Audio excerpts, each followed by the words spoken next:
What's good? It's N-Shabs. Today we are going on a journey of the entire breakdown of passion, purpose, and basketball with the wonderful soul, Wumi Agumbiade. I have about 7 steps and I'm gonna go through them pretty quickly because my attention span is the size of a raisin. So without further ado, let's get into step 1. Number 1, right place at the right time. I met Wumi at a networking event through this guy Tristan Forbes, Tris416, shout out to you. For those of you who don't know, Wumi was the junior coach of the Raptors 905 here in Toronto for the NBA G League. After the panel talk, I went up to her, and at this point, I had not shot anything other than OUA basketball. Knowing that she was a female in the basketball industry immediately drew me towards her. I wanted to see if I could help her in any way, and that's what led to the Raptors 905 games. I had no idea I was gonna meet her there, but it's all about shooting your shot, and that's what I did. Number 2,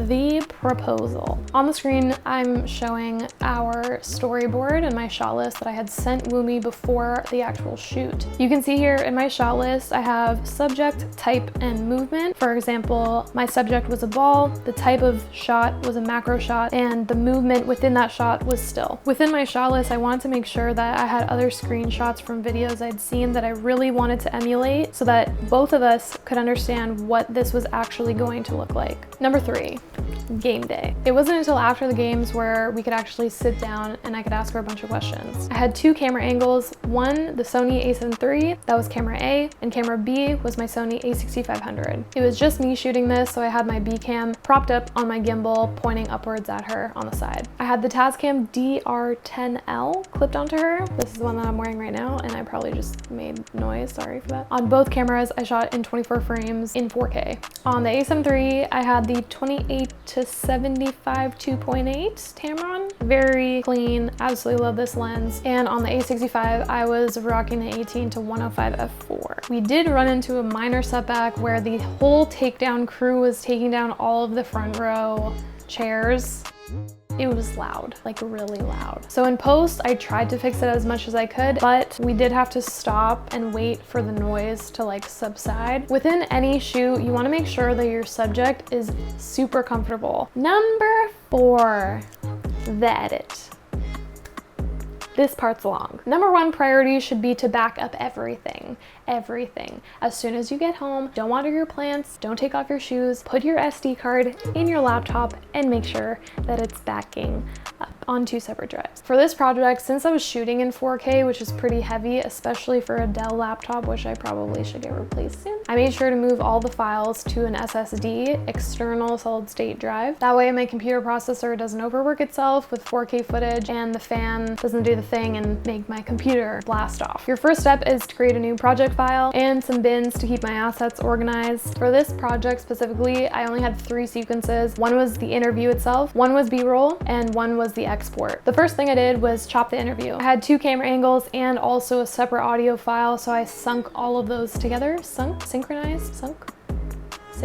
When chopping up the interview, I want to make sure that I get rid of any likes, any ums, any long pauses to make sure the viewers are engaged the whole time and so that the story flows properly and it makes sense. And whenever I would chop the interview, I'd make sure that I'd blend the 2 little audio clips at the bottom. Once I send that to Wumi, I go into B-roll. B-roll is just essentially alternative content that will go over those main shots. The B-roll chop is usually my favorite part. All my B-roll was taken at 60 frames per second at 1080p. When I go to import the B-roll files into the project window, I make sure to interpret the footage and I say 24 frames per second because that's what my sequence setting is as well. Because I shot all of this in 60 frames, everything is going to be slowed down and it's going to be super smooth.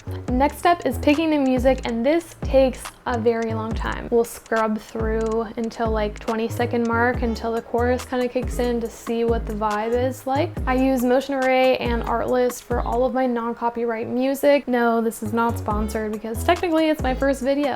But if you're open, I'm down to collab. After the music is picked, usually I'll also add in some sound effects. When dealing with audio, that's like a whole other realm. However, the one thing that I can tell you is to keep the decibel level below -3. I also make sure that the music level is a little bit lower than her actual talking level. Next step is understanding the order of storytelling. This is super important when it comes to a narrative piece like this. You have to be able to understand the dialogue and see where the story begins and where it ends. I made sure to put her explaining where she grew up and everything at the beginning, and here I also referred back to the storyboard. This reminded me of that one shot, the close macro still shot of the basketball. I want to put that right at the beginning so that if I were to put text or titles over it, you'd be able to see it clearly. Number 5 is color grading. I won't spill the entirety on this, but I will say one thing, and it's very crucial. Wumi is Jamaican, and when shooting darker complexions, we want to make sure her skin tone is consistent throughout the entire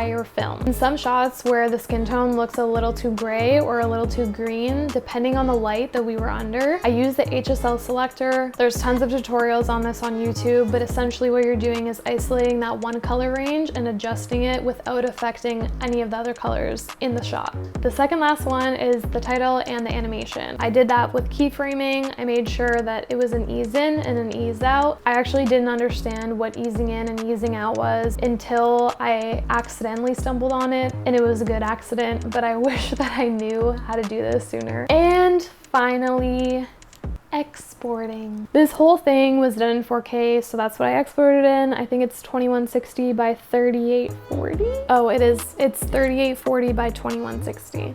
Whatever, same thing. Whenever I am exporting, I make sure that the file name is whatever number revision of export that it is. So let's say it was the second time that I exported something like this with a few corrections, I would have wrote revision 2 at the end to kind of differentiate between like the final one and then the final one and then the final one. It just makes a lot more easier. And voila!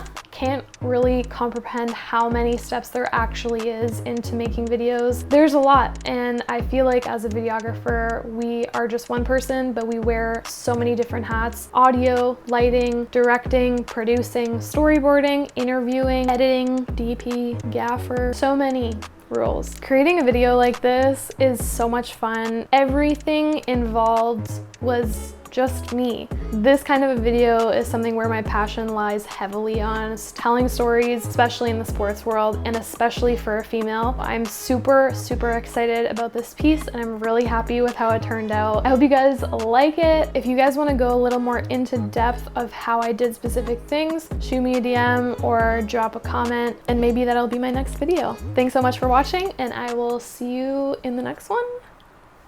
Maybe? For this project,